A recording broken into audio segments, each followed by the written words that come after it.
欢迎来到黎春正频道，请订阅频道，所以大家不要错过当天最热门的新闻。我们今天的时事通讯包括以下内容：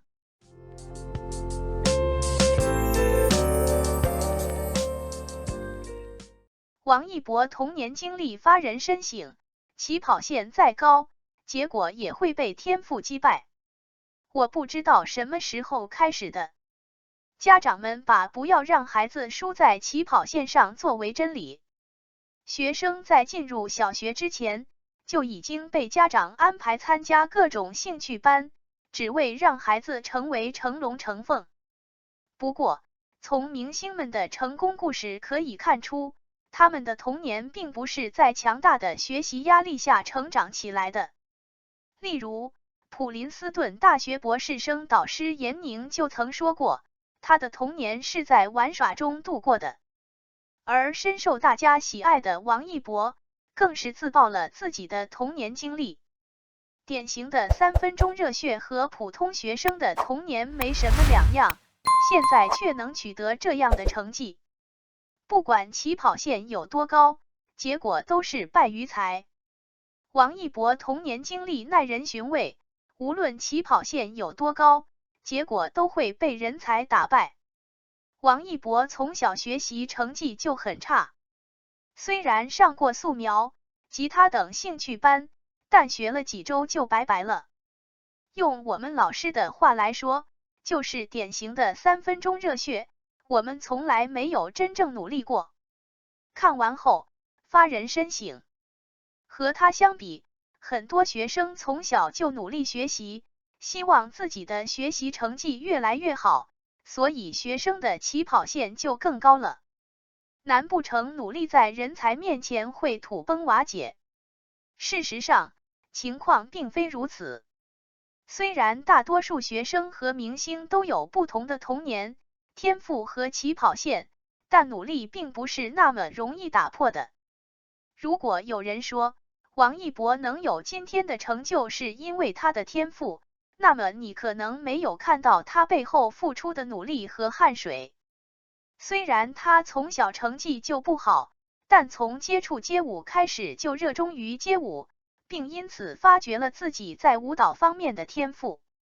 别人家的孩子13岁左右还依偎在父母身边，而他却独自去韩国深造，每天孜孜不倦地练习舞蹈。在学生的学习中，天赋和努力哪个更重要？人们常说活到老，学到老，尤其是在这个发展非常迅速的时代，如果不学习，终究会被淘汰。有人说成功是99%的汗水，也有人说天赋是学习过程中至关重要的一步。其实每个人都有自己的兴趣爱好，有时候学某一方面比较容易，既省力，也更愿意学。这可能是因为学生在某一方面更有天赋。因此，有天赋的学生在花费相同时间的情况下，可能比其他学生学得更快、更多。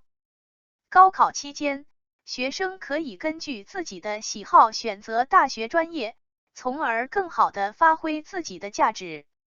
天赋虽然可以让学生在学习过程中变得更好，但也需要不懈的努力才能成功。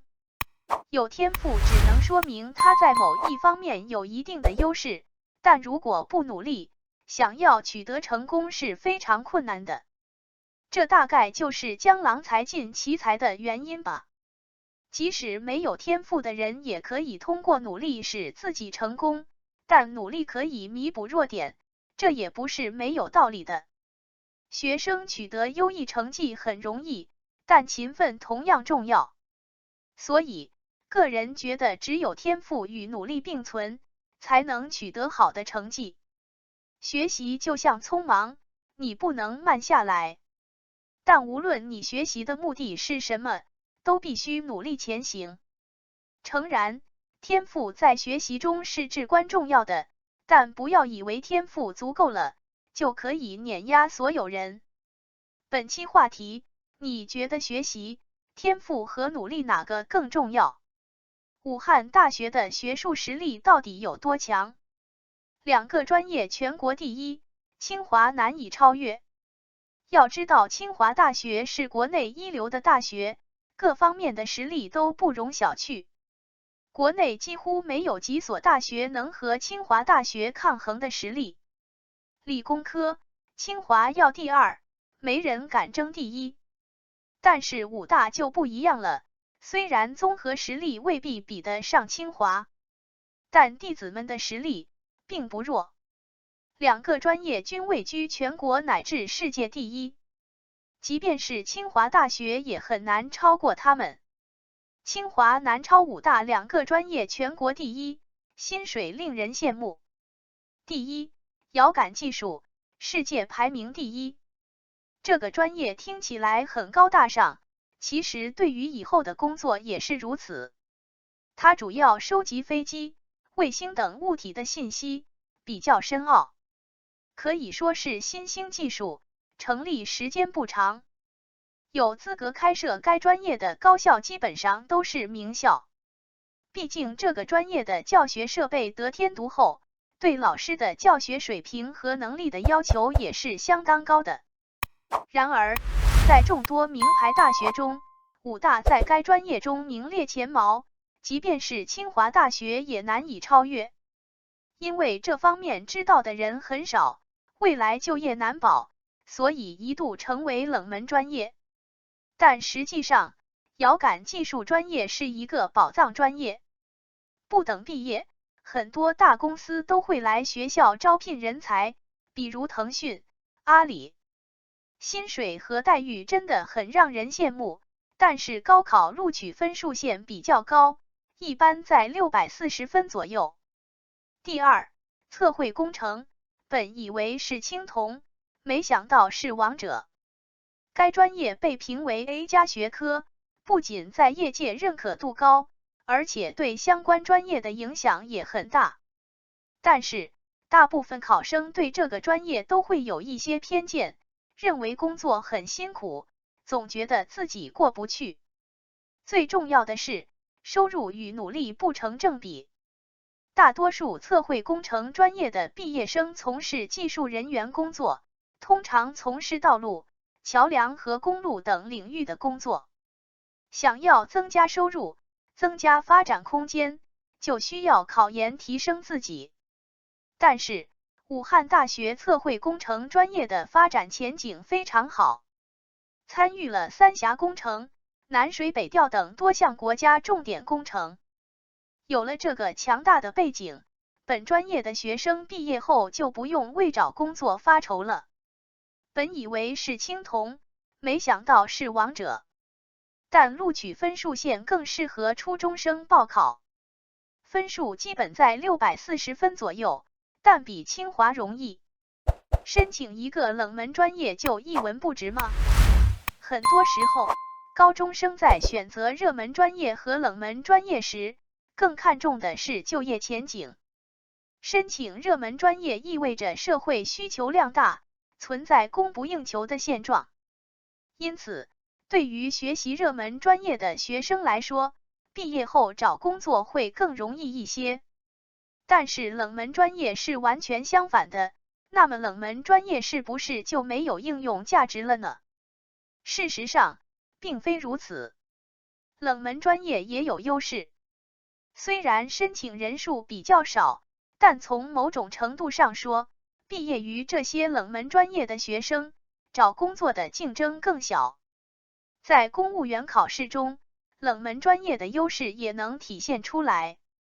热门专业的学生通常会选择热门职位去应聘，而冷门专业的学生则选择相对冷门的公务员职位。再加上公务员职位有专业限制，所以会出现冷门职位无人应聘的现象。这个时候，如果你读的是冷门专业，被录取的几率会更大。申请冷门专业的优势，社会认同。事实上，冷门专业发展前景缓慢而稳健，学生毕业后不易被社会淘汰。而且，我国一些科研领域的高端人才，也是从一些冷门专业培养出来的，他们对社会的贡献也是有目共睹的，所以更容易得到社会的认可。同时，冷门专业的竞争力相对较小，只要你能坚持下去，将来可能会取得不小的成就。进一步研究，冷门专业能让学生静下心来，更有利于升学和长远发展。虽然在大家看来都是冷门专业，但更多的只是这些专业不能让大家在短期内看到前景和回报。但如果换个角度想，对于那些家庭条件比较好的学生来说，不需要急于走上社会，在考研上也会有一定的优势，所以可以很容易的根据基础转入热门专业。冷门专业，比如经济学，新兴产业如雨后春笋般涌现，要想跟上社会发展的步伐，就必须放大，不能固守现状。诚然，冷门专业不会让你在短时间内赢得回报，但在报考中未必一文不值。本期话题，您如何看待武大这两个专业的实力？又一铁饭碗将迎来转制，符合条件者可入学，各项福利将提升。由于当今社会的就业压力，很多大学生不得不加入公务员和事业单位的大军，其工作性质很受学生欢迎。近年来，事业单位改革也成为大学生关注的焦点。不久前，又一铁饭碗岗位将迎来改制，符合条件者可纳入行列，各项福利待遇也将得到提升。这个职位是辅警。虽然他们和警察只有一字之差，但是两者在各方面都有着明显的差距。现在已经转入事业部，薪水也很受大学生欢迎。越来越多的人想进入职场的原因。就业状况，近年来，大学生即使本科毕业也很难找到工作。大多数用人单位或公司招聘的人才都需要研究生以上学历。因此，大学生毕业后面临着就业难的困境。对于这种现象，大部分同学都投入了公考大军。只要能努力1年，就能凭借自己的能力进入职场，找到一份体面的工作。社会形象好，认可度高。在公众眼中，事业单位工作人员从事的是有尊严、合法的工作。当他们和别人谈论自己的工作时，他们也有面子，他们的父母会感到非常自豪。比如，学酒店管理的学生毕业后进入酒店工作，很容易被认为是去酒店做服务员。因此，相比之下，事业单位的社会认可度更高。优厚福利，职业建立就是给一个职位加个插件。大多数大学毕业生都想考上事业单位，因为看重的是福利丰厚的职位。现在很多大学毕业生在找工作的时候，最关心的是福利待遇，有没有五险一金等等。相对于企业，学生不会为待遇发愁，在事业单位工作会很辛苦。好简单，铁饭碗岗位将有新转岗，符合条件者可入职。大专以上学历，在当今社会，学历是敲门砖。